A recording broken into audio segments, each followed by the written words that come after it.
আজকে এরকম যত আপনারা সবাই মিলে আছেন এই প্রশ্ন সবাইকে মানে প্রত্যেককে আমি এক একবার করে ব্যাখ্যা করছি। আমি বুঝতে পারছি। Thank you. আমাকে আপনারা পছন্দ করেন, আপনারা পছন্দ করেন। আমি নিজেও ফিল্মে আসতে চাই, ভেরি সুনই আসতে চাই। হয়ে যাবে ভেরি সুন, কোন একদিন হয়তো সুখবর দিতে পারবো আপনাদের। অসাধারণ, বিকজ আমি নিজেও মিউজিক করতাম এক সময় অ্যান্ড এরকমই কিছু আশা করেছিলাম একটা ট্রেলার থেকে, যেটা আসলে রকস্টারকে রিপ্রেজেন্ট করে। আমার যারা ফ্রেন্ডরা এখনো মিউজিক করে তারা নিজেরা প্রত্যেকে দেখলাম ট্রেলারটা শেয়ার করেছে। আছে না যে চরিত্রটা ধারণ করেছে সেটা সবাই বিশ্বাস করেছে। ইটস ভেরি ইম্পর্টেন্ট অ্যান্ড ওনাকে নিয়ে আসলে বলার নতুন করে কিছু না।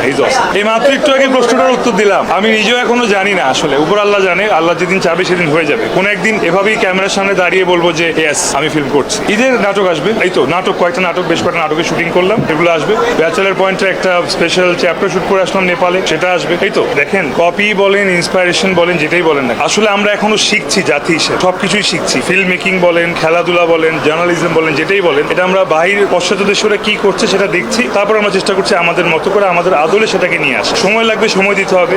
রকস্টার দেখে মনে হলো ভেরি অরিজিনাল, তো আশা করি এটা ভালো কিছু হবে। মানে রকস্টারে আমি আছি কি না? না, অবশ্যই আমি নেই। আমি এখনই গুঞ্জন ক্লিয়ার করে দিচ্ছি। হ্যাঁ, এটা একটা অনেক বড় প্রশ্ন। চক্র 3 তো অলরেডি অ্যানাউন্স করা হয়েছে, ডিসেম্বর 31 রিলিজ হবে। মাত্র তো মে মাস, আসলে স্ক্রিপ্টিং এর কাজ চলছে। কোরবানিদের পরে আমরা আসলে শুটিং ফ্লোরে যাবো ইনশাল্লাহ। কারণ ভিন্ন গেটাপে আসা উচিত না, একই রকম গেটাপে আসা উচিত সবসময়। দেখেন, কোনোটার সঙ্গে কোনোটা কম্পেয়ার করা উচিত না।